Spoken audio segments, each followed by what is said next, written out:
My fellow yellow fishermen, I come to you today in a time of great peril for our fair league. There have been many heated discussions over the last week regarding the morality of tanking, draft pick trading, and capitalism. I've spent countless hours listening to the cries of my owners.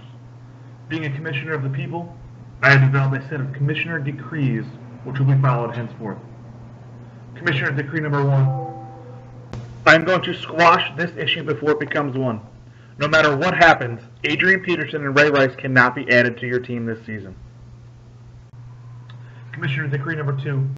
The 2015 trade deadline will take place at noon on the Thursday prior to Week 8.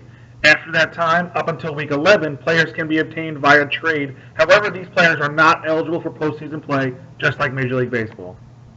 Commissioner Decree number 3. Draft pick trading has been deemed legal up until the trade deadline. However, your top 4 picks can never be traded from you. Any picks traded must be a direct swap for a last round pick. By that, I mean that you cannot trade a 5th round pick for a 10th round pick. Also, trades involving picks must be made public before being approved. Each owner will have the opportunity to match or best the existing offer, and the best offer must be accepted. Finally, these changes under Decree 3 will be retroactive to this season. Any trades already accepted that break these regulations will be reset and can be remade prior to Thursday's trade deadline. However, they must be compliant with these rules. Commissioner Decree number 4. This season, a maximum of 4 players can be kept and a minimum of 1 player must be kept. As always, you will lose the pick 2 rounds ahead of that player's previous draft position.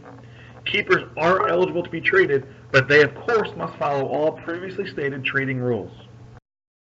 Commissioner Decree number 5.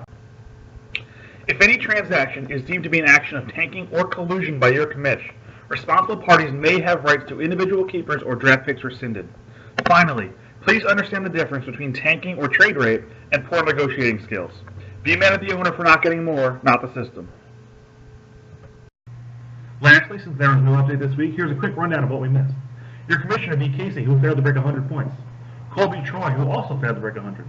TJ beat up on Connie and led all scorers with 181 points. Jensen beat former leader Ryan and Julio. McGrath handily beat Sokol. And finally, Jack moved into first place in the Arizona division with a big win over McAllen. Now let's take a look at the power rankings. It looks like McGrath has claimed the top spot after Ryan and Julio's big loss. Casey keeps dropping, now in 9th. Coyle, Troy, and Sokol's teams are the same bottom 3 at this point last season. If the season ended today, here's how the playoffs would turn out. After 3 consecutive losses to your commish, McAllen, and Cole, Casey's now out of the playoffs. On the other side, Ryan and Julio win the tiebreaker over McGrath by virtue of points, but luckily, these 2 teams will go at it this week in a matchup that will most likely determine the top rank in the Fade division. This week, your commish will take on Jack. Coyle will take on Jensen. TJ will face John. Casey will look to bounce back against Patrick. Cole will look to move up the ladder against McAllen. And in our game of the week, Ryan and Julio will face off McGrath for Fade's top spot. That's all for now.